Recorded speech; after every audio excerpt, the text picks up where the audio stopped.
अस्सलाम वालेकुम जी। Welcome to my channel. कैसे हैं आप सब लोग। मैं उम्मीद करती हूँ कि आप सब खैरियत से और अपने घरों में शादाबाद होंगे। आज हम बनाएंगे बीफ कटाकट बोटी फ्राई की रेसिपी।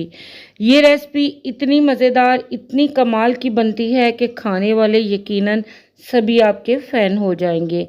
बनाने में इंतहाई आसान और खाने में बेहद लजीज। सॉफ्ट जूसी बीफ के ये कटाकट पीसेस बहुत ही इजीली बनकर तैयार हो जाती हैं और यकीन करें बहुत ही क्विक वे से हम इनको रेडी करेंगे। तो परफेक्ट किस्म के ये बीफ चॉप्स जो कि खाने में और गलावट में बेइंतहा कमाल की होंगी। तो बिस्मिल्लाह पढ़ के इस रेसिपी को बनाना स्टार्ट करते हैं। तो यहाँ पर रेसिपी के लिए मैंने 1 केजी के बराबर बोनलेस बीफ लिया है। इसको मैंने अच्छी तरह से वॉश करके इसके बिल्कुल छोटे छोटे से पीसेस कट कर लिए हैं, जैसा कि आप वीडियो में देख भी सकते हैं। अब इसमें एक बड़े साइज़ का प्याज और 15 से 20 लहसुन की कलियां ऐड कर देंगे। 1 टीस्पून के बराबर इसमें नमक शामिल करेंगे। 1 टीस्पून इसमें सुरख मिर्च पाउडर और हाफ टी स्पून इसमें हल्दी पाउडर का शामिल कर देंगे। नमक और मिर्च आप अपने टेस्ट के अकॉर्डिंग भी इसमें शामिल कर सकते हैं। 2 ग्लास के बराबर इसमें पानी शामिल करेंगे और इसे क्विक वे में रेडी करने के लिए हम इसे प्रेशर दे देंगे करीब 15 से 20 मिनट का। बिल्कुल छोटे छोटे से ये पीसेस हैं, इतने टाइम के प्रेशर से ये बहुत ही आसानी से गल जाएंगे। और अगर आप इसको सिंपल कुकिंग पैन में कुक करना चाहते हैं तो फिर आपको पानी की क्वांटिटी भी थोड़ी बढ़ानी पड़ेगी और इसके अलावा आपको इसे गलाने के लिए 40 मिनट के लिए बिल्कुल स्लो फ्लेम पे कुक करना पड़ेगा। इतना टाइम इसे गलने में लाजमी लगेगा। तो यहाँ पे हम इन्हें क्विक वे में बना रहे हैं, तो लिहाजा मैंने इन कटाकट पीसेस को करीब 20 मिनट का प्रेशर दे दिया है और ये यहाँ पर बेहतरीन किस्म के पीसेस गल चुके हैं। अभी इसमें थोड़ा बहुत पानी है, तो जब हम भुनाई करेंगे तो ये भी बिल्कुल ड्राई हो जाएगा। तो लिहाजा इन पीसेस को हम एक खुले पैन में ट्रांसफ़र कर देंगे। इसी में हम इनकी भुनाई करेंगे। और अगर आप इन्हें कमर्शियल लेवल की लुक देना चाहते हैं तो अगर आपके पास लोहे का बड़ा तवा है तो आप इसी में इस कटाकट की भुनाई करें। इससे टेस्ट में तो कोई ख़ास फ़र्क नहीं आएगा, लेकिन लुक बिल्कुल कमर्शियल लेवल की क्रिएट होगी। अब इसमें हम ऐड करेंगे 1 कप के बराबर ऑयल शामिल करके हम 3 से 4 मिनट के लिए इन पीसेस की अच्छी तरह से भुनाई कर देंगे। इसके साथ ही हम इसमें शामिल करेंगे 1 कप के बराबर अच्छी तरह से फेंटा हुआ दही को हम फ्लेम स्लो करके ऐड करेंगे ताकि इसमें गुठलियां ना बने। अब हमने इसे इतना पकाना है कि दही का सारा पानी बिल्कुल ड्राई हो जाए।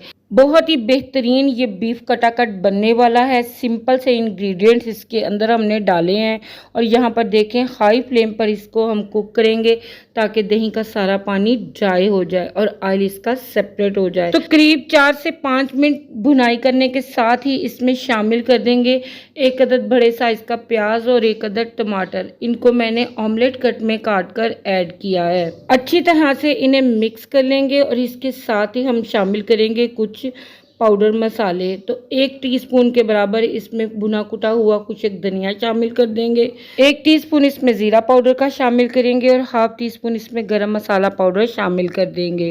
इन पाउडर मसालों को यहाँ पर हमने बहुत ही अच्छी तरह से मिक्स करते हुए इसकी भुनाई कर देनी है। जितनी अच्छी तरह से इसको भूनेंगे इतना ही टेस्ट मज़े का लगेगा। तो यहाँ पर आप देखें ऑयल माशाल्लाह से बिल्कुल सेपरेट हो चुका है। अब हम इसमें शामिल करेंगे अदरक के जूलियन, बारीक कटी हुई हरी मिर्चें और बारीक कटा हुआ हरा धनिया। 1 टेबलस्पून के बराबर कसूरी मेथी हाथों पे अच्छी तरह से रब करके इसमें ऐड करेंगे। ये है तो बिल्कुल छोटा सा इंग्रेडिएंट, लेकिन इससे जायका कमाल का बनता है। 2 टेबलस्पून लास्ट में इसमें शामिल करेंगे देसी घी।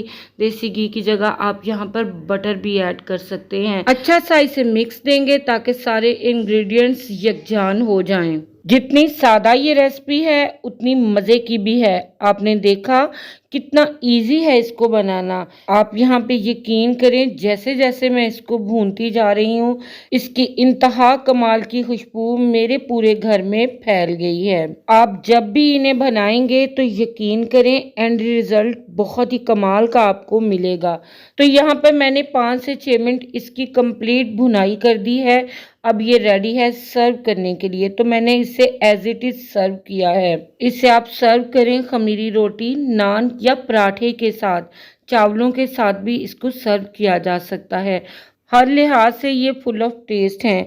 और जहाँ तक बात करें इनकी सॉफ्टनेस की, तो बेइंतहा सॉफ्ट, जूसी, एकदम मुंह में घुल जाने वाली ये कटाकट चॉप्स बनकर तैयार हुई हैं। इसे मैंने तंदूरी रोटी के साथ इंजॉय किया है। तो आप भी बनाएं और अपनी फैमिली के साथ इसे ज़रूर इंजॉय करें। मैं उम्मीद करती हूँ कि ये रेसिपी और वीडियो आप सभी को पसंद आई होगी। अच्छी लगे तो इसे लाइक, शेयर और मेरे चैनल को ज़रूर सब्सक्राइब कर दें। आप सभी देखने वालों का ढेरों ढेर शुक्रिया। अल्लाह पाक आप सबके और मेरे रिज़्क में बेइंतहा बरकतें नाजिल फरमाए, आमीन। आपसे फिर मिलूंगी इंशाल्लाह एक न्यू सुपर टेस्टी रेसिपी के साथ। इजाज़त दीजिएगा मुझे। अल्लाह हाफिज़, अल्लाह निगहबान।